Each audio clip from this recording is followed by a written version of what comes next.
Hi, good morning friends. Let's start the topic of electromagnetic theory.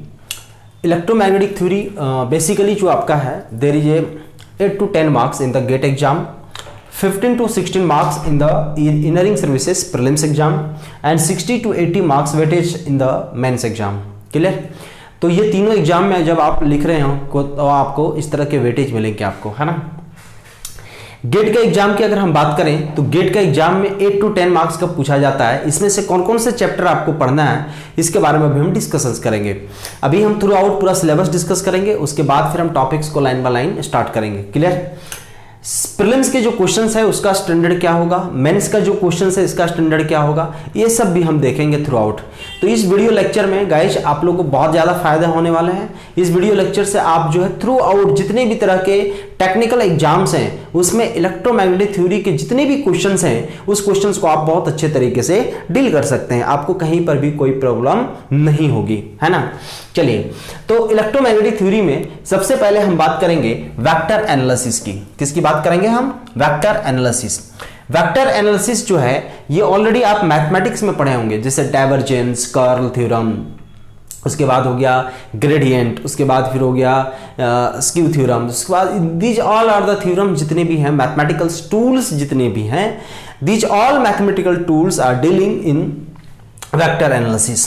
Then after that electrostatic field. इसके बाद हम बात करेंगे दोस्त इलेक्ट्रोस्टैटिक फील्ड। देखो, इलेक्ट्रोस्टैटिक फील्ड की अगर हम बात करें, इलेक्ट्रोस्टैटिक मतलब इलेक्ट्रिक फील्ड की बात करेंगे, और इलेक्ट्रिक फील्ड मतलब चार्ज की बात करेंगे, और चार्ज कंसंट्रेशंस की बात करेंगे, हम चार्ज फेनोमेना की बात करेंगे, चार्ज किस तरह से फ्लो कर रहा है, चार्ज का एक्सेप्टेंस कैसा है, चार्ज किस तरह से डिलीवर्ड हो रहा है, चार्ज का फिजिकल सिग्निफिकेंस क्या है। तो ये इलेक्ट्रोस्टैटिक की हम बात करेंगे। उसके बाद जो आता है नेक्स्ट टर्म आपका मैग्नेटोस्टैटिक्स। मैग्नेटोस्टैटिक्स मैग्नेटोस्टैटिक्स की अगर हम जब भी बात करें, मैग्नेटोस्टैटिक्स में हम मैग्नेटिक फील्ड की बात करेंगे। किसकी बात करेंगे हम? मैग्नेटिक फील्ड की। उसके बाद जो टर्म आएगा आपका बाउंड्री कंडीशंस। जितने भी बाउंड्री कंडीशंस हैं, राइट, बाउंड्री कंडीशंस कहां कहां पर? ये दोनों में है आपका बाउंड्री कंडीशंस, इलेक्ट्रोस्टैटिक फील्ड में, electrostatic field as well as magnetostatic field. दोनों के केस में आपका है, इलेक्ट्रोस्टैटिक फील्ड के केस में और मैग्नेटोस्टैटिक फील्ड में। यहां पर हम देखेंगे बाउंड्री कंडीशंस, और यहां पर जो बाउंड्री कंडीशंस है ना, इस पे जो है 2 to 4 मार्क्स के क्वेश्चंस बनते हैं। बेसिक क्वेश्चंस आपके 1 to 2 मार्क्स के क्वेश्चंस बनेंगे यहां से, है ना। यहां से 1 to 2 मार्क्स के क्वेश्चन बनेंगे, यहां से 2 to 4 मार्क्स के क्वेश्चंस बनेंगे। कभी कभी 2 मार्क्स, कभी कभी 4 मार्क्स के क्वेश्चंस आपके आते हैं। तो ये आपका हो गया इलेक्ट्रोस्टैटिक फील्ड और ये आपका मैग्नेटोस्टैटिक फील्ड, जहां पर हम बात करेंगे बाउंड्री कंडीशंस की। बाउंड्री कंडीशंस मतलब किसी भी सरफेस पे किस तरह से इलेक्ट्रिक फील्ड चेंज होगा, मैग्नेटिक फील्ड चेंज होगा, that component comes under the electrostatic and magnetostatic boundary conditions. Clear? उसके बाद जो हम पढ़ेंगे नेक्स्ट टॉपिक आपका जो है वो आपका आ जाएगा Maxwell equations. Very very important topics है ना। उसके बाद आएगा आपका दोस्त मैक्सवेल इक्वेशन। मैक्सवेल इक्वेशन, यहां पर हम मैक्सवेल इक्वेशन में 2 to 4 मार्क्स के क्वेश्चंस बनते हैं आपके, 2 to 4 मार्क्स के। मैक्सवेल इक्वेशंस की अगर बात करें हम तो मैक्सवेल इक्वेशंस में डेरिवेशंस पार्ट बहुत इंपॉर्टेंट है ना। डेरिवेशंस पार्ट, इस केस में आपका डेरिवेशंस पार्ट, डेरिवेशन है ना, किस किस फॉर्म में? तो ये आपका है डिफरेंशियल फॉर्म, डिफरेंशियल फॉर्म आपको बोल भी रहा हूं, लिख भी सकते हैं आप, एंड आपका इंटीग्रल फॉर्म। तो इस दोनों फॉर्म में हम देखेंगे differential form as well as integral form, इस दोनों फॉर्म में हम देखेंगे मैक्सवेल इक्वेशंस को। उसके बाद हम बात करेंगे uniform plane wave. Uniform plane wave, अच्छा, प्लेन वेव यानी प्लेन वेव प्रोपगेशंस की बात करेंगे। यूनिफॉर्म प्लेन वेव मतलब प्लेन वेव प्रोपगेशंस की बात करेंगे हम, राइट। प्लेन वेव प्रोपगेशंस में यहां पे जो टर्म्स आते हैं, जैसे यूनिफॉर्म प्लेन वेव में 2 तरह का देखेंगे यहां पे। एक आपका नॉर्मल इंसिडेंट्स, नॉर्मल इंसिडेंस, और एक आपका देखेंगे हम ऑब्लिक इंसिडेंस, ऑब्लिक इंसिडेंस। तो दोनों देखेंगे सर, एक हम नॉर्मल इंसिडेंस देखेंगे, एक हम ऑब्लिक इंसिडेंस देखेंगे कि किस तरह प्लेन आपका प्रोपागेट करता है, oblique as well as normal incidence के केस में। क्लियर? उसके बाद देखेंगे हम polarization of the wave, polarization as well as reflection and transmission, reflection and transmission. Right, यहां पर देखेंगे हम रिफ्लेक्शन कॉफिशिएंट कैसा है, ट्रांसमिशन कॉफिशिएंट कैसा है, इसकी बात करेंगे हम कि अगर किसी भी प्लेन में वेव अगर आपका एक मीडियम से दूसरे मीडियम में प्रोपागेट कर रहा है तो किस तरह से उसकी प्रॉपर्टी चेंज होगी, इट मींस किस तरह से उसके फेनोमेना चेंज हो रहे हैं, that comes under the reflection and आपका पोलराइजेशन फेनोमेना। ट्रांसमिशन कॉफिशिएंट ये बताता है कि what is the relation between transmitted wave and incident wave. Reflection coefficient ये बताएगा आपका कि what is the relation between reflection wave and incident wave. तो यहां पर हम देख लेंगे रिफ्लेक्शन कॉफिशिएंट एंड आपका ट्रांसमिशन कॉफिशिएंट्स। उसके बाद जो टर्म आपका आता है, इंपॉर्टेंट टर्म्स आपके हैं, transmission line. Plane wave propagation यहां खत्म हो जाएगा आपका। उसके बाद देखेंगे हम sir transmission line, transmission line. अब ट्रांसमिशन लाइन में भी हम दो फिनोमेना देखेंगे हम यहाँ पे। ट्रांसमिशन लाइन की अगर हम बात करें तो यहां पर एक तो आपका बन जाता है switching action in transmission line, switching action in transmission line. Transmission line में स्विचिंग एक्शंस देखेंगे जिसको हम लोग रिप्रेजेंट करते हैं बाउंस डायग्राम से। राइट, जिसको रिप्रेजेंट करेंगे हम लोग किसे, बाउंस डायग्राम से। अब ये बाउंस डायग्राम दोनों के लिए होता है, एक वोल्टेज के लिए भी होता है और एक आपका करंट के लिए भी होता है ना। तो यहां पर देखेंगे हम बाउंस डायग्राम का फिनोमेना। उसके बाद आएंगे हम स्मिथ चार्ट। स्मिथ चार्ट आपका जो है बहुत ही इंपॉर्टेंट टॉपिक्स है। स्मिथ चार्ट का हम आएंगे यहाँ पे। स्मिथ चार्ट ये ग्राफिकल रिप्रेजेंटेशन है। स्मिथ चार्ट में हम देखेंगे कि किस तरह से हम ग्राफिकल फिनोमेना से कैरेक्टरिस्टिक इंपेडेंस को निकाल सकते हैं, लोड इंपेडेंस को निकाल सकते हैं, किस तरह से वेरी कर रहा है आपका input impedance by using the graphical methods. So this is called Smith chart. क्या बोलेंगे इसको दोस्त हम, स्मिथ चार्ट। तो अभी तक हमने क्या देखा, एक देखा वेक्टर एनालिसिस का टर्म, उसके बाद क्या देखा इलेक्ट्रोस्टैटिक्स, उसके बाद क्या देखा मैग्नेटोस्टैटिक्स, उसके बाद क्या देखा मैक्सवेल इक्वेशंस, उसके बाद क्या देख रहा हूं यूनिफॉर्म प्लेन वेव, उसके बाद क्या देख रहा हूं मैं ट्रांसमिशन लाइन। क्लियर है? ट्रांसमिशन लाइन के बाद जो नेक्स्ट हम लोग देखेंगे वो है आपका वेव गाइड। नेक्स्ट जो आपका है वो है wave guide. Right, wave guide. देखो वेव गाइड से क्वेश्चन 2 to 4 मार्क्स के क्वेश्चंस आते हैं, जनरली क्वेश्चंस, है ना। ये ट्रांसमिशन लाइन का इंप्लीमेंट वर्जन है वेव गाइड। ट्रांसमिशन लाइन में हम लोग क्या करते हैं कि ओपन लाइन में हम इलेक्ट्रोमैग्नेटिक वेव को ट्रांसमिट करते हैं। यहां पर हम क्या करेंगे कि ओपन वेव में नहीं आपका ट्रांसमिट होगा, यहां पर जो आपका ट्रांसमिट होगा एक गाइडेड मीडियम में ट्रांसमिट होगा। सो ये जो गाइडेड मीडियम में ट्रांसमिट कर रहे हैं that is called wave guide. क्या बोलेंगे इसको हम, वेव गाइड। अब वेव गाइड से क्वेश्चंस यहां पर देखिए, एक होता है आपका सर्कुलर सिलिंड्रिकल वेव गाइड, एक होता है रेक्टेंगुलर वेव गाइड। पहले देखेंगे हम लोग रेक्टेंगुलर वेव गाइड, उसके बाद देखेंगे हम लोग circular cylindrical wave guide, circular cylindrical wave guide. Clear है? उसके बाद देखेंगे हम लोग रेजोनेटर सर्किट, रेजोनेटर सर्किट या रेजोनेटर डिवाइसेस होता है, रेजोनेटर यहां देखेंगे रेजोनेटर। तो वेव गाइड के अंदर ये टॉपिक्स आपके आ जाएंगे। क्लियर है क्या? उसके बाद देखेंगे हम लास्ट टॉपिक, सबसे लास्ट टॉपिक, और सबसे लास्ट टॉपिक आपका है antenna and wave propagation.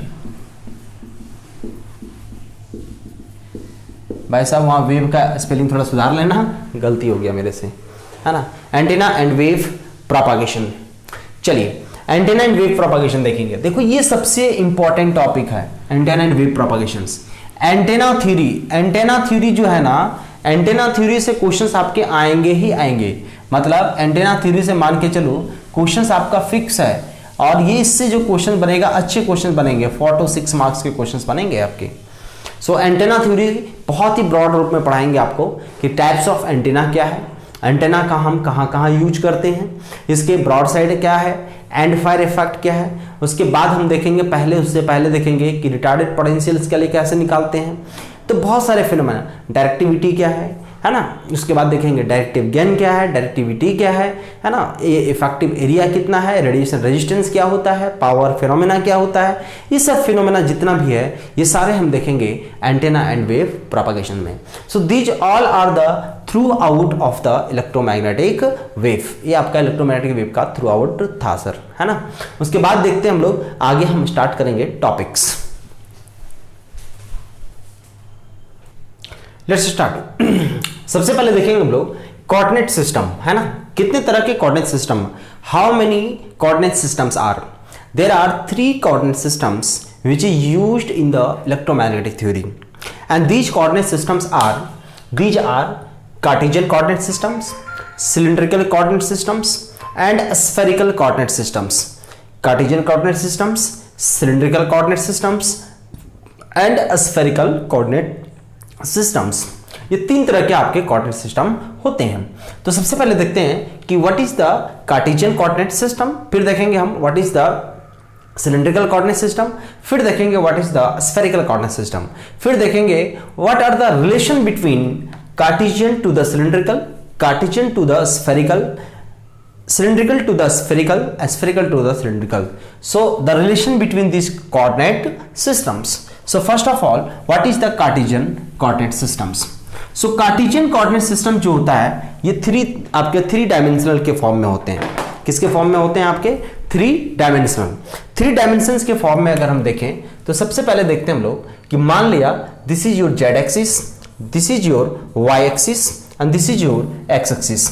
There are 3 axis and which is nothing but this is your z axis, this is your x axis and this is your y axis, and this coordinate is 0 0 0, right? now इसको हम अच्छे से समझने के लिए इस तरह से आप ले लें, है ना। कोऑर्डिनेट सिस्टम की अगर हम बात करें तो कोऑर्डिनेट सिस्टम में यहां पर देखेंगे इसको समझने के लिए x axis, y axis, z axis, these are the coordinate systems. अगर हम यहां पर बात करें सर ये x प्लेन है, अगर मान लिया मैंने ये y प्लेन और ये मैंने मान लिया z प्लेन, तो ये वाला जो प्लेन होगा इधर वाला वो क्या होगा? माइनस z प्लेन होगा। और ये अगर x मान लिया तो इधर वाला क्या होगा? माइनस x प्लेन होगा। अगर आपने इसको y प्लेन माना है तो इधर वाला क्या होगा आपका? माइनस y प्लेन होगा, है कि नहीं। अब यहां पर देखिए एक इधर जाएगा, थोड़ा सा इमेजिन कीजिए ये इधर जाएगा, ये इधर जाएगा, तो प्लेन के कितने फॉर्मेशंस हो रहे हैं वो देखिए। एक प्लेन तो ये फॉर्म किया, एक प्लेन ये फॉर्म करेगा, एक प्लेन ये फॉर्म करेगा, एक प्लेन ये फॉर्म करेगा, इधर फॉर्म करेगा, इधर फॉर्म करेगा। So there are so many planes, बहुत सारे प्लेन का फॉर्मेशन हो रहा है। सो ये जो प्लेन का फॉर्मेशन हो रहा है इसका हम रिप्रेजेंटेशन कैसे करेंगे? तो कार्टेशियन सिस्टम में जो कोऑर्डिनेट सिस्टम है उसको हम लेके चलते हैं कि let p any coordinate and that p is nothing but x y z। Let's say p x y and z, ये आपका मान लिया कि कोई कोऑर्डिनेट सिस्टम है। तो अगर ये कोऑर्डिनेट सिस्टम है मतलब x क्या बताएगा आपका कि x एक्सिस से कितना इंटरसेप्ट है, y क्या बताएगा y एक्सिस में कितना इंटरसेप्ट है, z क्या बताएगा कि z एक्सिस में आपका कितना इंटरसेप्ट है। सो this is nothing but Cartesian coordinates. क्या बोलेंगे इसको हम? Cartesian coordinates. चलिए मान लिया कि एनी वेक्टर पॉइंट p है जिसको हम रिप्रेजेंट कर रहे हैं, this is nothing but p, ये आपका P है। चलिए ये मैंने P मान लिया, चलो एक मान लिया P है पॉइंट। ये जो डिस्टेंस है ओरिजिन से, ये डिस्टेंस है वेक्टर r डिस्टेंस है, मतलब P का जो ओरिजिन से डिस्टेंस है वो डिस्टेंस है आपका वेक्टर r। चलिए मान लिया ये वेक्टर r है। अब इस वेक्टर r को कैसे रिप्रेजेंट करेंगे हम? सो वेक्टर r को रिप्रेजेंट करने के लिए हम लिखेंगे x इंटू ए एक्स प्लस, इसको थोड़ा सा बड़ा लिखते हैं, वेक्टर r इक्वल टू क्या लिखेंगे आप? x into A X, Y into A Y plus z into A Z. This is nothing but vector coordinates, ये आपका वेक्टर बताएगा। क्लियर? अब ए एक्स, ए वाई और ये जेड किसी भी प्लेन में हम रिप्रेजेंट कर रहे हैं, तो ए एक्स किधर है? Along the x axis. A Y किधर है? Along the Y axis. A Z किधर है sir? Along the Z axis. So this is your vector coordinates. अब इसमें हम देखते हैं कि कौन कौन से प्रोडक्ट के फॉर्म होंगे, कौन कौन से। तो दो तरह के हम प्रोडक्ट फॉर्म पढ़ते हैं, एक पढ़ते हैं हम डॉट प्रोडक्ट और एक पढ़ते हैं हम क्रॉस प्रोडक्ट। क्लियर? एक को बोलते हैं हम डॉट, जिसको कोसाइन के फॉर्म में लिखते हैं, कॉस के फॉर्म में लिखते हैं, और एक को पढ़ते हैं हम क्रॉस, जिसको लिखते हैं हम साइन के फॉर्म में। सो अगर किसी भी पॉइंट की बात कर रहे हैं, मतलब अगर ए एक्स डॉट ए एक्स की बात करें तो इसका वैल्यू होगा कितना? 1। ए एक्स डॉट ए एक्स की वैल्यू कितनी होगी? 1। ए वाई डॉट ए वाई, इसकी वैल्यू कितनी होगी सर? 1। ए जेड इंटू ए जेड, इसकी वैल्यू कितनी होगी? 1। अदर देन दिस, अगर कोई भी कोऑर्डिनेट हो, जैसे A X dot A Y equal to कितना? 0। A Y dot A Z equal to कितना? 0। क्यों? चूंकि दोनों के बीच में फाई का वैल्यू या थीटा की वैल्यू कितनी हो जाती है? 90 डिग्री। और cos 90 की वैल्यू कितनी होती है? 0 होता है आपका। और ये पता है आपका कि किसी भी प्लेन अगर परपेंडिकुलर है तो दोनों का जो डॉट प्रोडक्ट है वो कितना होगा? 0। अगर डॉट प्रोडक्ट 1 है मतलब वो सेम एक्सिस में है, सेम कोऑर्डिनेट में है, तभी उसके डॉट प्रोडक्ट कितने होंगे? 1 होंगे। तभी उसके डॉट प्रोडक्ट कितने होंगे? 1 होंगे, है ना। चलिए अब देखते हैं हम आगे क्रॉस प्रोडक्ट। क्रॉस प्रोडक्ट क्या है? जैसे मान लो कि किसी भी दो वेक्टर की बात करें हम, मान लिया this is the vector A and this is your vector B. ये मान लिया वेक्टर ए है, ये मैंने मान लिया वेक्टर बी है। इस दोनों का बीच के जो एंगल है वो मैंने मान लिया थीटा है। तो दोनों का जो क्रॉस प्रोडक्ट होगा यूनिट वेक्टर के अलोंग होगा ए क्रॉस बी। ये वेक्टर कितना होगा आपका? ए क्रॉस बी। अब ए क्रॉस बी की जो वैल्यू है, इसका मतलब क्या समझे कि द ए क्रॉस बी,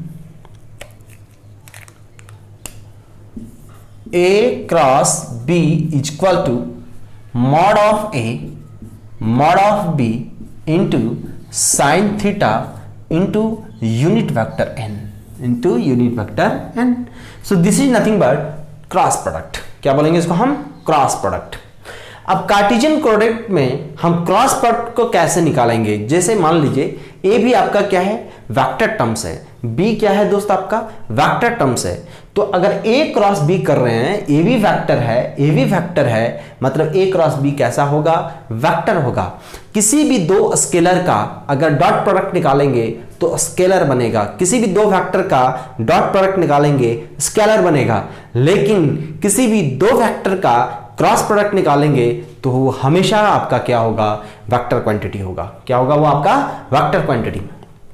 अब मान लिया लेट, यहां पर मान के चलें कि vector A is equal to A X into I plus A Y into J plus A Z into K. मान लीजिए ये है वेक्टर बी है आपका B X into I B Y into J plus B Z into K. इसका मतलब क्या समझे कि ये जो है ए कंपोनेंट के 3 कंपोनेंट्स है वेक्टर ए के, ए एक्स है, ए वाई है और ए जेड है।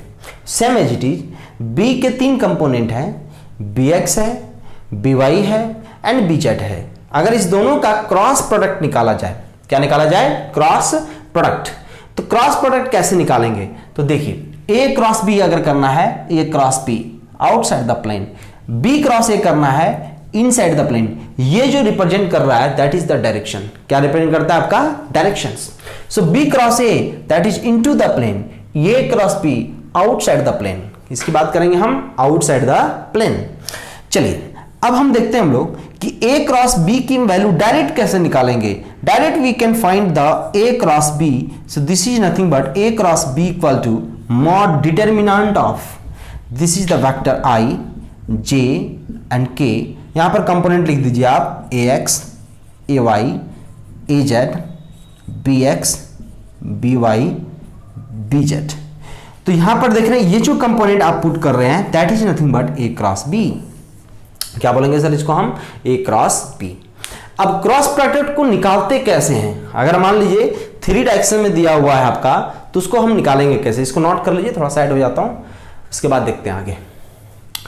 अब कैसे निकालेंगे अगला प्रोडक्ट को, कैसे निकालेंगे इसको देखते हैं हम लोग। मान लिया this is your components in which ax ay and az। अब यहां से देखो हम कैसे लिखेंगे इस चीजों को, इसको देखते हैं हम लोग ध्यान से, है ना। कैसे लिखेंगे सर, ax किधर x के अलॉन्ग है, ay किधर है y के अलॉन्ग है, az किधर है z के अलॉन्ग है, मतलब ax cross ay cross az cross ax। हमेशा सामने वाला का लिखते चले जाएंगे, एकदम आगे वाला कंपोनेंट्स है ना। जैसे मान लीजिए ax क्रॉस ay, इसकी वैल्यू क्या होगी सर, az होगी, है ना। एकदम आगे वाला चले जाओ। अगर आपसे पूछा जाए कि सर ay az किसके इक्वल होगा, so ay cross az this is equal to ax, किसके इक्वल आ गया आपका, ax के इक्वल आ गया, है ना। अब आगे हम वैल्यू अगर निकालें तो क्या आएगा, देखिए अगर az क्रॉस ax की वैल्यू पूछा जाए आपसे, az क्रॉस ax, तो इसकी वैल्यू कितनी आ जाएगी आपकी, ay आ जाएगी, राइट। मतलब az क्रॉस ax की वैल्यू कितनी आ गई आपकी, ay के इक्वल आ गई। चलिए और अगला टर्म हम देखते हैं कि और कैसा टर्म निकलेगा। अगर हम उल्टाते हैं इसको, यहां पर देख रहे हैं कैसा डायरेक्शन है आपका, क्लॉकवाइज और anti clockwise. This is anti clockwise, anti clockwise मतलब घड़ी के उल्टी सुई की दिशा में, ऐसे देखिए, ऐसे एंटी क्लॉकवाइज, ऐसे कैसे क्लॉकवाइज। अगर हम क्लॉकवाइज चलें तो जस्ट क्या हो जाएगा, नेगेटिव डायरेक्शंस हो जाएंगे। जैसे एज फॉर एग्जांपल अगर आपसे पूछ दिया जाए कि ay cross ax equal to what, ay cross ax उल्टा चल रहे हैं, मतलब किसके इक्वल हो जाएगा, माइनस az के इक्वल हो जाएगा। Same as it is total निकालते हुए चले जाएंगे। ये ऑलरेडी आप 12th में पढ़े होंगे, लेकिन मेरा काम है एकदम जीरो से लेकर के चलना। जिसको AMT कुछ भी नहीं आता है उसको मैं बता सकता हूं कि उसको इलेक्ट्रोमैग्नेटिक थ्योरी में 100% कॉन्सेप्ट आपका क्लियर होगा अगर आप मेरे वीडियो लेक्चर को शुरू से अंत तक पूरा देखते हुए चले जाएं, स्किप कभी ना करें दोस्त, है ना। चलिए, so az cross ax equal to ay cross ax equal to minus az, ये कंपोनेंट आपका लेके चलेंगे। So this is your Cartesian coordinate. कौन सा कोऑर्डिनेट है, कार्टेशियन कोऑर्डिनेट्स। अब आते हैं सिलिंड्रिकल कोऑर्डिनेट्स।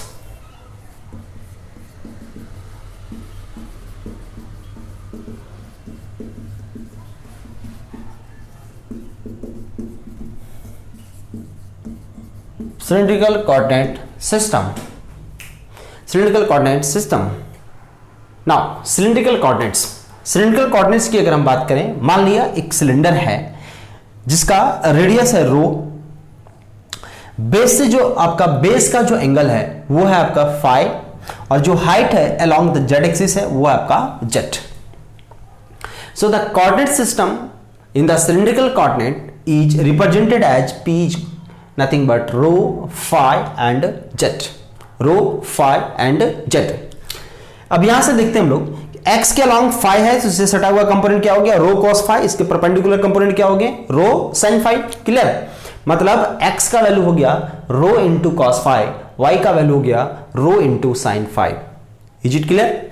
नाउ अगर मुझे x by y by x की अगर वैल्यू पूछा जाए तो यहां पर देखिए, तो अगर इक्वेशन 1 एंड 2 को डिवाइड कर दें तो क्या बनेगा, tan phi equal to y upon x। So phi nothing but tan inverse y by x। Phi का वैल्यू कितना हो गया सर आपका, tan inverse y by x।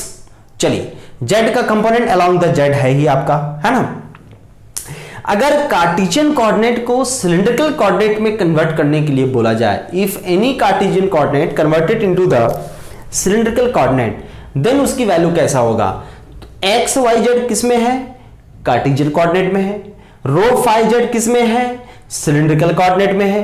तो अगर किसी भी पॉइंट को निकालने के लिए बोला जाए तो रो का वैल्यू क्या होगा, अगर देखिए दोनों को स्क्वायर करके ऐड कीजिए तो क्या बनेगा, देखिए तो X square plus Y square is equal to कितना, rho square cos square phi plus sine square phi. और आपको पता है cos square theta plus sine square theta का वैल्यू कितना, 1। So X square plus Y square is equal to rho square. So rho is nothing but rho equal to under root x square plus Y square, right. So this is the relation between Cartesian coordinate and cylindrical coordinate. Cartesian coordinate and cylindrical coordinates. So rho का value कितना हो गया, under root x square plus Y square. Phi का value कितना हो गया, tan inverse Y by X. और z का वैल्यू कितना रहेगा, z के ही इक्वल होंगे। ये वैल्यू कभी भी आपके चेंज नहीं होंगे। अब आता है कि इसका डायरेक्शन किधर होगा। अगर डायरेक्शंस की बात करें तो यहां से जो परपेंडिकुलर की डायरेक्शंस है, यहां से जो परपेंडिकुलर का डायरेक्शंस है, this is nothing but A rho directions. कौन सा डायरेक्शन है आपका, ए रो। मतलब अगर कोई भी सिलेंडर लिए, हम कोई भी सिलेंडर लिए, सिलेंडर आप घर पे ही देखे होंगे, गैस सिलेंडर पकड़ लो, है ना, cylinder, this is the cylindrical surface. अब इस सिलेंड्रिकल सरफेस का अगर हम बात करें तो बेस वाला जो पॉइंट है, बेस जो रोटेट करेगा, इसको रोटेट कर दीजिए। तो बेस किससे रोटेट हो रहा है, तो बेस जो रोटेट कर रहा है, जैसे मान लो ये सिलेंडर है आपका, जैसे मान लीजिए ये सिलेंडर है ना, ध्यान से देखिएगा, ये सिलेंडर है मान लीजिए। तो ये बेस जो रोटेट कर रहा है, बेस वो किस एंगल से रोटेट किया, फाई। हाइट कितना वेरी कर रहा है, जेड। और रेडियस कितना है, that is rho. This is the coordinate system of cylindrical coordinate systems. Clear है क्या। तो सिलिंड्रिकल कोऑर्डिनेट सिस्टम का बहुत ही इंपॉर्टेंस है। जब आगे आपको मैं पढ़ाऊंगा एंटेना थ्योरी, वहां पर आप देखेंगे स्फेरिकल भी यूज होगा, स्फेरिकल तो यूज होगा ही, सिलिंड्रिकल भी अगर हम 2 डायमेंशनल की बात करेंगे तो सिलेंडर का हम यूज करेंगे। क्लियर है क्या। और 3 डायमेंशन में भी यूज करेंगे। किस तरह से करेंगे आगे सिलिंड्रिकल कोऑर्डिनेट में, वो आगे हम देखेंगे। क्लियर है। तो नेक्स्ट हम देखते हैं आपका spherical coordinate system. Before spherical पहले हम एक देखते हैं क्वेश्चन कि सिलिंड्रिकल को कार्टेशियन में कैसे और कार्टेशियन को सिलिंड्रिकल में कैसे, है ना। चलिए एक क्वेश्चन देखते हैं हम लोग। क्वेश्चन ये है आपका कि convert the point P to 2/3 1 to the Cartesian coordinate system. अब आपको पता है कि कार्टेशियन कोऑर्डिनेट का मान लिया कोऑर्डिनेट आपका Q है, x y एंड z। तो इसको क्या लिखते हैं आप, x इंटू ए एक्स प्लस वाई इंटू ए वाई प्लस z इंटू ए जेड। सिलिंड्रिकल कोऑर्डिनेट क्या है आपका, rho phi and Z. So this can be write A rho into A rho plus A phi into A phi plus A Z into A Z, ये लिखेंगे आप, है ना। चलिए यहां पर आपको दिया हुआ है सर, ए रो दिया हुआ है, फाई दिया हुआ है एंड जेड दिया हुआ है, मतलब रो फाई एंड जेड। अब इसको यहां पर पूछ रहा है कि इसको कार्टेशियन में आप कन्वर्ट कीजिए। तो आपको पता है कार्टेशियन में क्या था, कार्टेशियन में क्या था आपका, x की वैल्यू कितनी थी, so x is nothing but rho cos phi. y क्या था आपका, रो साइन फाई। z कितना था सर आपका, z के इक्वल था, है ना।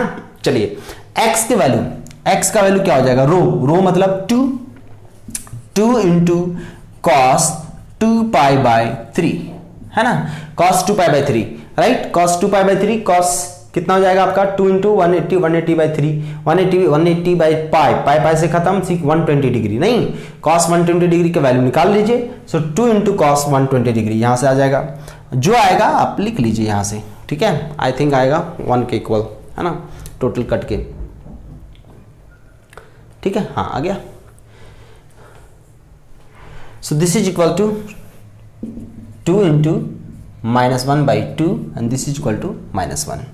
अब यहां पर y कितना होगा, 2 into sine 2π/3। So this is 2 into sine 2π/3, sine 2π/3 मतलब इसका वैल्यू कितना हो जाएगा 120 डिग्री, मतलब √3/2।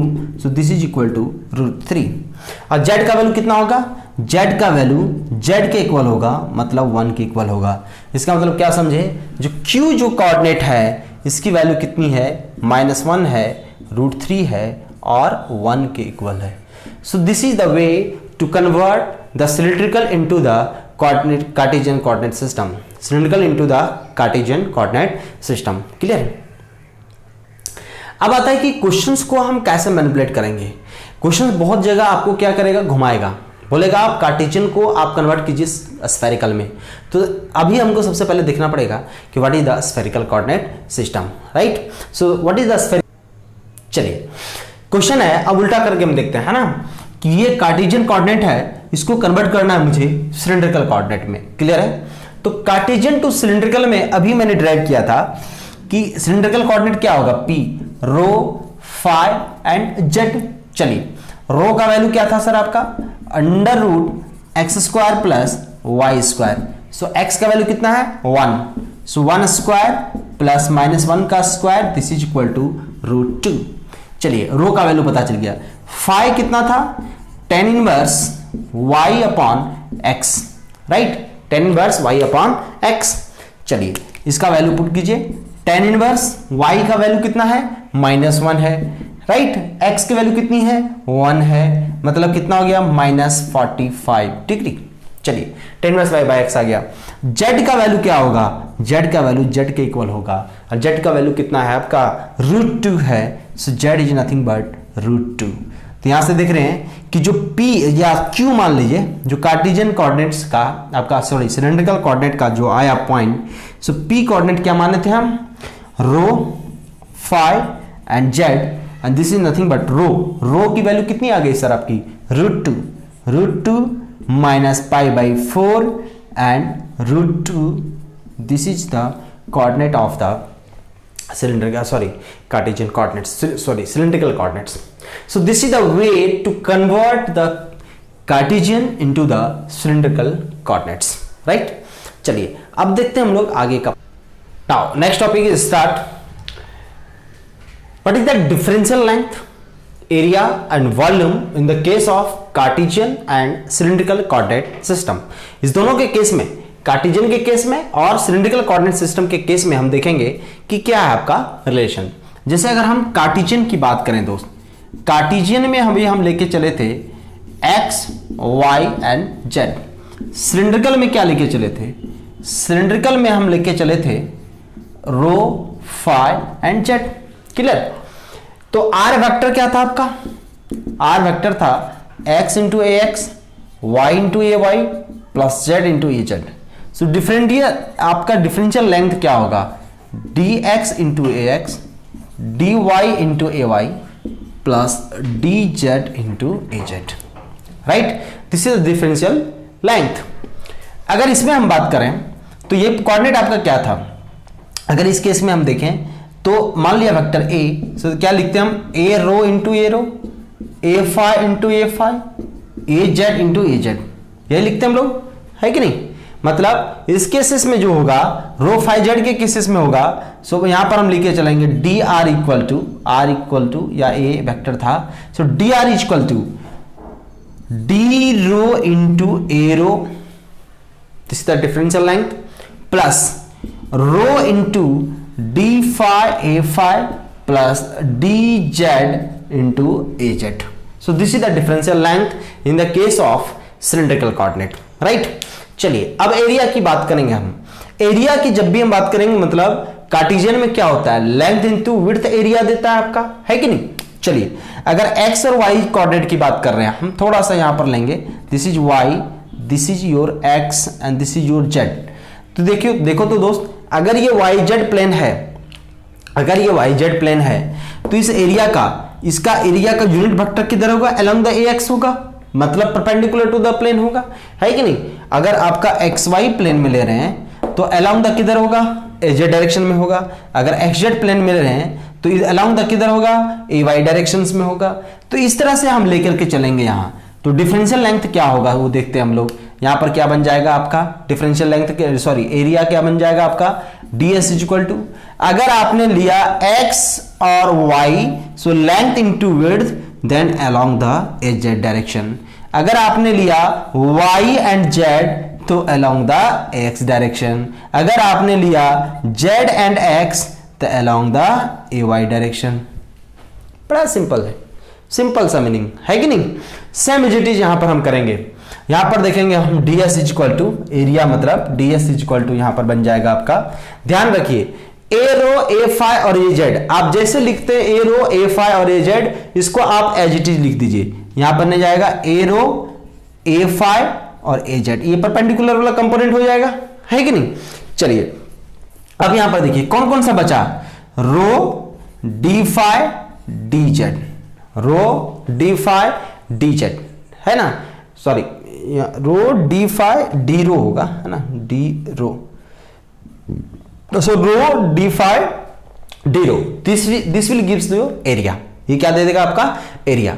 चलिए अब हम ए जेड ए रो का वैल्यू हो गया आपका, यहां पर ए फाइंड के केसेस में हम क्या करेंगे, this is nothing but d rho D z, और आपका एजेड के केसेस में हम क्या करेंगे, यहां से बन जाएगा आपका एजेड के केसेस में rho, same it is rho, ये जेड है, d rho D Z a z, a d rho sorry d rho D phi a z, clear.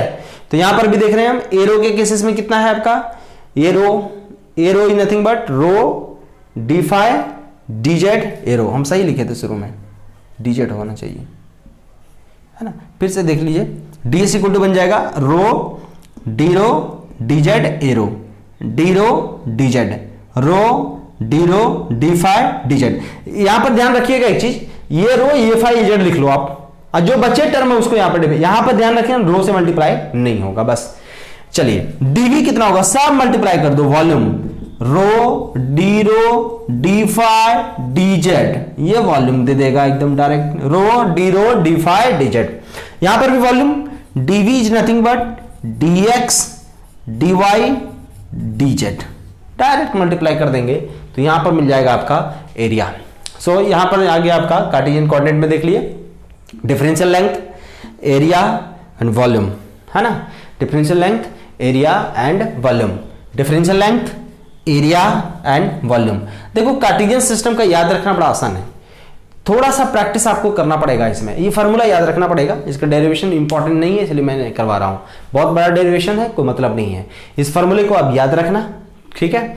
रो फिर से रिपीट कर रहा हूं मैं, d s is rho D Z A rho D Z a phi, rho D phi a z, clear. तो इन terms को हम देखेंगे। So this is the differential length area and volume in the Cartesian and cylindrical coordinate systems, clear, इसको note कर लीजिए। और next हम स्टार्ट करेंगे आपका स्फेरिकल कोऑर्डिनेट्स। चलिए स्टार्ट करते हैं हम लोग स्फेरिकल कोऑर्डिनेट सिस्टम। अगर स्फेरिकल कोऑर्डिनेट सिस्टम की बात करें तो मान लिया कि any point P having the r theta and phi, इसका जो कोऑर्डिनेट है वो आपका है r थीटा एंड फाई। देखिए यहां पर हम तीन कोऑर्डिनेट में r थीटा और फाई क्यों लिए, कौन सा कंपोनेंट्स है। जैसे हम स्फेरिकल की बात करेंगे, स्फेयर का मतलब क्या समझे आप, एक फुटबॉल समझ लो, फुटबॉल ले लो, बॉल है कि नहीं। अब बॉल को आप घुमाइए, अब जब बॉल को आप घुमाएंगे तो उसका 3 डायमेंशनल शेप सेम होगा, कहीं पर घुमाओ टुप टुप टुप टुप, कहीं पर घूमेगा आपका, है ना, कहीं पर घुमाइए आप, वो हमेशा एक जैसा दिखेगा, है ना।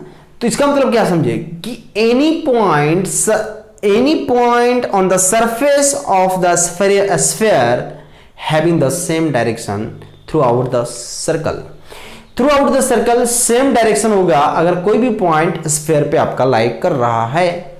अब ये जो पॉइंट लाइक कर रहा है स्फीयर पे, तो कहां से, सेंटर से डिस्टेंस कितना है r मान लिया, तो कोई भी पॉइंट P था जिसका सेंटर से डिस्टेंस कितना था, r था। वर्टिकल इंक्लिनेशन कितना है, तो वर्टिकल इंक्लिनेशन मान लिया कितना, theta. So this angle is nothing but theta, इसको हम ऐसे लिखेंगे, दिस एंगल आपका क्या है, थीटा, दिस इज थीटा। और बेस वाला जो रोटेशन है वो किस एंगल से है, फाई। तो कोऑर्डिनेट जो पॉइंट बन जाएगा आपका, वो कोऑर्डिनेट पॉइंट बनेगा r थीटा एंड फाई। चलिए अब आता है एक्स एक्सिस के कंपोनेंट्स क्या होंगे। तो अगर ये फाई है, ये r है, ये थीटा है, तो ये z वाला कंपोनेंट कितना हो गया, r cos थीटा, और ये कंपोनेंट क्या हो गया, r sin थीटा। चलिए ये तो पता चल गया। तो ये कंपोनेंट क्या हो जाएगा, y, आर साइन थीटा ये इधर कॉस वाला कंपोनेंट हो जाएगा और इधर वाई वाला कंपोनेंट हो जाएगा। क्लियर है? चलो ये है एक्स आपका, ये मैंने मान लिया वाई है आपका। सो एक्स का वैल्यू कितना हो जाएगा, ये एक्स वाला ये कंपोनेंट हो जाएगा कितना, आर साइन थीटा इंटू इसके साथ कौन सा कंपोनेंट, फाई। वाई वाला कंपोनेंट कितना हो जाएगा, आर साइन थीटा इंटू कितना, साइन फाई। अब देखिए ये क्या है, जेड है, ये क्या है, एक्स है, ये क्या है, वाई है। क्लियर? तो यहां से आपको मिल गया x y and z component. चलो अब यहां पर हम क्या करेंगे, हमको निकालना है फाई की वैल्यू। तो क्या करेंगे आप, इक्वेशन 1 और 2 को डिवाइड कर दीजिए, तो y बाय एक्स कितना मिल गया आपका, tan phi. So again phi is equal to tan inverse y upon x, tan inverse y upon x। चलिए ये तो पता चल गया सर आपको। z की वैल्यू कितनी होगी, z की वैल्यू कितनी है, r cos थीटा। तो थीटा कितना होगा डायरेक्ट निकाल सकते हैं आप, theta is nothing but cos inverse z upon r, cos inverse z upon r।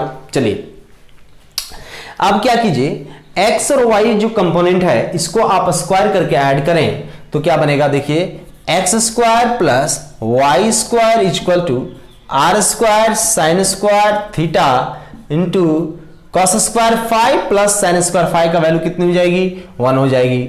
और जेड स्क्वायर की वैल्यू कितनी है, r square cos square theta.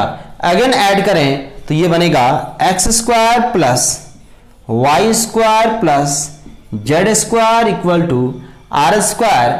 So r equal to under root x square plus Y square plus z square. So this is the distance from the origin. Clear है? इसका मतलब क्या समझे, so these are the relation between the x axis, y axis and z axis, and this is nothing but the relation between the Cartesian and the spherical coordinates। अब आता है मुद्दा कि सर ये spherical coordinate का हम सबसे ज्यादा यूज कहां करेंगे। spherical coordinate कब हुआ, सबसे ज्यादा जो हम यूज करेंगे वो एंटेना थ्योरी में यूज करेंगे। कहां पर यूज करेंगे हम, एंटेना थ्योरी। एंटेना थ्योरी में क्यों यूज करते हैं, क्या रीजन है कि इसको हम एंटेना थ्योरी में यूज करेंगे। इसका सबसे बड़ा जो रीजन है, क्योंकि एंटीना थ्योरी में हम लोग क्या देखते हैं कि वेव आपको चारों तरफ प्रोपेगेट करेगा। जैसे अभी मैंने रूम में वाईफाई लगवाया है, ये सामने देख रहे हैं आप, ये क्या कर रहा है, इलेक्ट्रोमैग्नेटिक वेव को चारों तरफ स्प्रेड कर रहा है, जिसको वाईफाई कनेक्शन आप बोल रहे हैं। इलेक्ट्रोमैग्नेटिक टर्म में आपका डेटा ट्रांसमिट हो रहा है। तो आप जो वेरियस पार्ट में, वेरियस रीजन में आप जो ट्रांसमिट कर रहे हैं, तो एंटेना क्या करेगा, एंटेना तो ये है नहीं कि भैया हम एक ही कमरे में एक ही पॉइंट पे हम दे रहे हैं, नहीं, उसके लिए तो हमको ओमनी डायरेक्शन चाहिए, एक पर्टिकुलर डायरेक्शंस में। तो आगे हम पढ़ाएंगे एंटेना में आपको कि टाइप्स ऑफ एंटेना क्या क्या हैं। तो यहां पर देख रहे हैं कि सिलिंड्रिकल कोऑर्डिनेट्स में देखें हम लोग जो है सिलेंडर के शेप में जितने भी थे पैरामीटर्स उसको निकाले। स्फेरिकल कोऑर्डिनेट में क्या होगा, स्फेयर मतलब 3D पॉइंट्स की बात कर रहे हैं, हवा में बात कर रहे हैं। जैसे मान लो आपके 3 कोऑर्डिनेट सिस्टम्स हैं, 3 कोऑर्डिनेट सिस्टम है, मान लो 3 कोऑर्डिनेट सिस्टम है, लेट्स से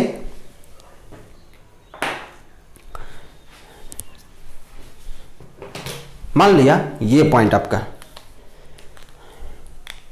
ध्यान से देखिएगा, ये आपका हवा में बात कर रहे हैं। कैसे भैया, ये एक्स एक्सिस है, ये वाई एक्सिस है, ये जेड एक्सिस है आपका। चलिए मान लीजिए ये एक्स एक्सिस है, ये वाई एक्सिस है, ये जेड एक्सिस है। एक्स वाई प्लेन की बात करें मतलब इस प्लेन में है, एक्स जेड प्लेन की बात करें मतलब इस प्लेन में है, वाई जेड प्लेन की बात करें मतलब इस प्लेन में है। लेकिन भैया ये प्लेन में नहीं है। ये पॉइंट कहां से है, ओरिजिन से किसी भी पॉइंट P पे है, ओरिजिन से किसी भी पॉइंट P पे है, तो उसका मान लिया वेक्टर लेंथ आपका R। वेक्टर लेंथ कितना मान लिया, R। अब देखिए ध्यान से, अब होगा क्या, ये स्फीयर क्या करेगा, रोटेट करेगा। तो रोटेट करेगा तो कौन सा एंगल चेंज हो रहा है, वर्टिकल वाला एंगल। कौन सा एंगल चेंज हो रहा है, वर्टिकल का एंगल। तो वर्टिकल का जो एंगल चेंज हो रहा है, this is nothing but theta angle. कौन सा एंगल है आपका, थीटा। तो थीटा कहां से कहां वेरी करेगा, अगर हम सिलेंड्रिकल कोऑर्डिनेट की बात करें तो, या स्फेरिकल कोऑर्डिनेट की बात करें तो स्फेरिकल कोऑर्डिनेट में कौन सा कंपोनेंट कहां वेरी कर रहे हैं, इसकी हम बात को देखेंगे। जैसे आपका सबसे पहले R की वैल्यू को देखें, तो रेडियस जो R है वो R कहां से कहां हो सकता है, जीरो से इनफाइनाइट हो सकता है, यस, जीरो से स्टार्ट होगा पॉइंट और कहां से जाएगा, इनफाइनाइट तक जा सकता है। लेकिन थीटा बहुआ कहां से कहां जाएगा, क्या ये जीरो से 2 पाई जाएगा या जीरो से पाई जाएगा, this is 0 to pi, not 2 पाई। क्यों, इसका रीजन क्या है वो ध्यान से देखिए। जैसे मान लिया कि एक कोई भी कंपोनेंट को आप रोटेट कर रहे हैं, इसको ध्यान से समझिएगा। जैसे मान लिया ये एक स्फीयर है, थोड़ा सा इमेजिनेशन पावर रखेंगे आप तभी समझ में आएगा। ये रोटेशन हो रहा है, ये पॉइंट है आपका, ठीक है, ये देखिए ये पॉइंट है आपका, चलो ये पॉइंट है। इस पॉइंट पे अगर हम देखें तो यहां पर अगर स्फीयर है तो ये रोटेट करेगा, चलो रोटेट किया रोटेट किया रोटेट किया, तो ये देखिएगा ध्यान से, ये सेंटर से किसी भी पॉइंट का इंक्लिनेशन, ये देखो सेंटर से, ये ऐसे समझिए आप, थीटा, ठीक है। अब देखिए ऐसे है, यहां से सेंटर से अगर इस पॉइंट पे इंक्लिनेशंस की बात करें, हम सेंटर से इस पॉइंट की इंक्लिनेशंस की बात करेंगे तो कितना है आपका, थीटा है। ये पॉइंट इधर मूव करेगा, ये पॉइंट इधर मूव करेगा, ये पॉइंट इधर मूव करेगा, ये पॉइंट इधर मूव करेगा, और ये मूव करता हुआ चला जाएगा, नहीं मूव करता हुआ चला जाएगा।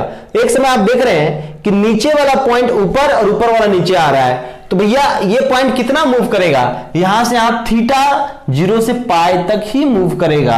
0 से पाई के बीच में ही ये पूरा एंटायर वर्टिकल रीजन को कन्वर्ट कर दे रहा है। क्यों, क्योंकि ऊपर वाला पॉइंट कहां आ गया, नीचे, और नीचे वाला पॉइंट कहां गया, ऊपर। मतलब थीटा का वैल्यू कहां से कहां होना चाहिए, 0 से लेकर के पाई तक होना चाहिए। क्लियर, तो ये फंडा क्लियर हो गया। अब आता है कि बेस वाला पार्ट सर कैसा वेरी करेगा। बेस का जो पार्ट है वो कैसे वेरी करेगा। आप लोग कभी फुटबॉलर को देखे होंगे सर, फुटबॉलर क्या करता है, ऐसे यूं ऐसे रोटेट करना स्टार्ट करता है।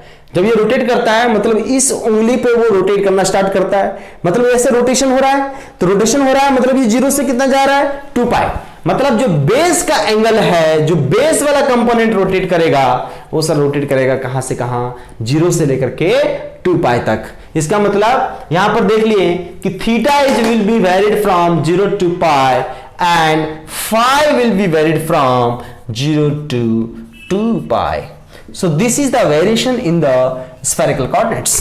अगर स्फेरिकल कोऑर्डिनेट्स की बात करें तो सर स्फेरिकल कोऑर्डिनेट्स में जो वेरिएशंस होगा वो वेरिएशंस होगा r का वैल्यू 0 से इनफाइनाइट, थीटा का वैल्यू 0 से पाई एंड फाई का वैल्यू 0 से लेकर के 2 पाई।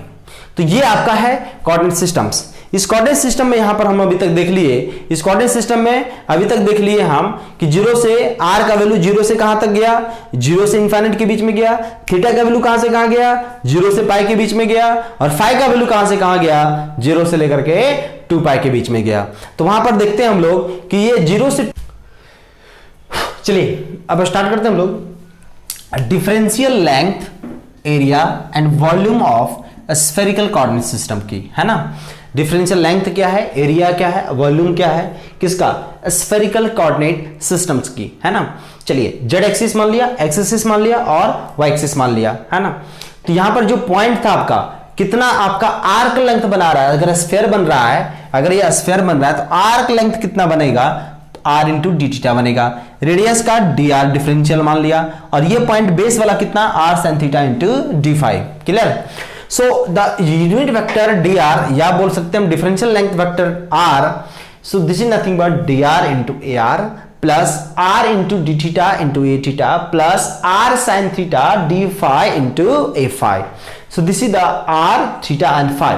नाउ एरिया कितना बन जाएगा, area r square sin theta d theta d phi ar। Area क्या होता है, लेंथ इंटू विड्थ होता है। ds क्या बनेगा, एरिया फाई के along r dr D theta A phi, और ए थीटा क्या बनेगा, r sin theta dr D theta. So this is your area. ds आपका क्या है, एरिया है आपका सर, है ना। यहां पर जो है हम एरिया की बात करेंगे। अब आते हैं हम लोग, ds एरिया हो गया आपका। इसके बाद हम देखते हैं कि वॉल्यूम क्या होगा। अगर हम वॉल्यूम की बात करेंगे, हम वॉल्यूम कनेक्शंस की बात करें तो वॉल्यूम क्या होगा सर आपका, so dv is nothing but volume integration. dv की बात करेंगे मतलब कौन सा इंटीग्रेशन है, वॉल्यूम इंटीग्रेशन है आपका। So dv is equal to dv की बात करेंगे हम, is equal to r d theta length into d r into r sine theta into D phi, length into width into height, यही था volume आपका। चलिए अब इसको करेंगे, आप क्या बनेगा, r square sine theta d r d theta d phi, this is your differential volume, right. तो अभी हम यहां पर देखें डिफरेंशियल लेंथ क्या होगा, डिफरेंशियल एरिया क्या होगा और डिफरेंशियल वॉल्यूम क्या होगा। क्या वॉल्यूम का कोई कोऑर्डिनेट सिस्टम का यूनिट होगा क्या, नहीं।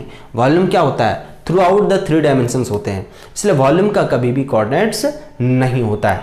तो चलिए अभी तक हमने जो पढ़ा है सर, वो क्या क्या पढ़ा है आपका वेक्टर एनालिसिस में। अभी स्टार्ट किए सिर्फ आपका कोऑर्डिनेट सिस्टम।